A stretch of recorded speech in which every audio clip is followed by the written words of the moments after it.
ఇప్పుడు పార్టీల టికెట్లు మంత్రి పదవులు రావాలంటే ఏమేం చేయాలి? ప్రతిపక్షం లీడర్లని పొట్టు పొట్టు తిట్టాలి. పాత పార్టీ మీద 10 దోషుల మన్నెత్తి పోయాలి. మీ పార్టీ బండారం మొత్తం బయట పెడతా అని ఏవో 4 కాగితాలు పట్టుకొని ఎగరాలి. అదే మన పార్టీ మీద ఈగాలన కరెంట్ షాక్ పెట్టి సంపుతా అన్న లెవెల్లో స్పీచ్లు దంచాలి. ఇవి టికెట్లు రావాలంటే మన తాను లీడర్లకు ఉండాల్సిన కనీస అర్హతలు.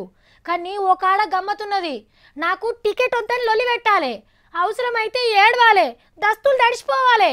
గట్ల చేయకుంటే టికెట్లు రావు. మరి ఉపాయం అంటే జయమ్మ భక్తులదే. కొన్నొద్దులైతే తమిళనాడులో అసెంబ్లీ ఎలక్షన్లు జరిగేదున్నది. ఎవరెవరికి టికెట్ కావాలనో దరఖాస్తులు పెట్టుకోమని ఆర్డర్ వేసిందట అమ్మ.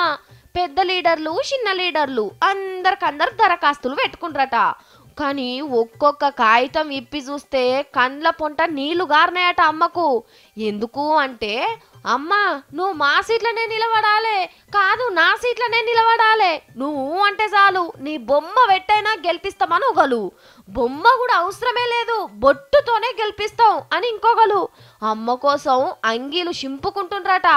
కానీ గమ్మతి ముచ్చట ఏందంటే, నిలబడితే నువ్వు నిలబడు, లేకుంటే ఆ టికెట్ నాకే ఇయ్యాలి అని జబర్దస్తి అన్నట్టు. ఒకవేళ జయలలిత మేడం పోటీ చేయకుంటే వీరభక్తుడని నాకే టికెట్ ఇస్తుందని లీడర్ల ఆశ. అందరూ గిట్లనే చేసిండ్రు కాబట్టి జయమ్మ ఏడ పోటీ చేస్తుందో. కానీ ఆ ఒక్క లీడరు అమ్మ ప్రేమకు పాత్రుడై రాజకీయ జీవితానికి బొందు దోడుకోవాల్సి ఉంటది.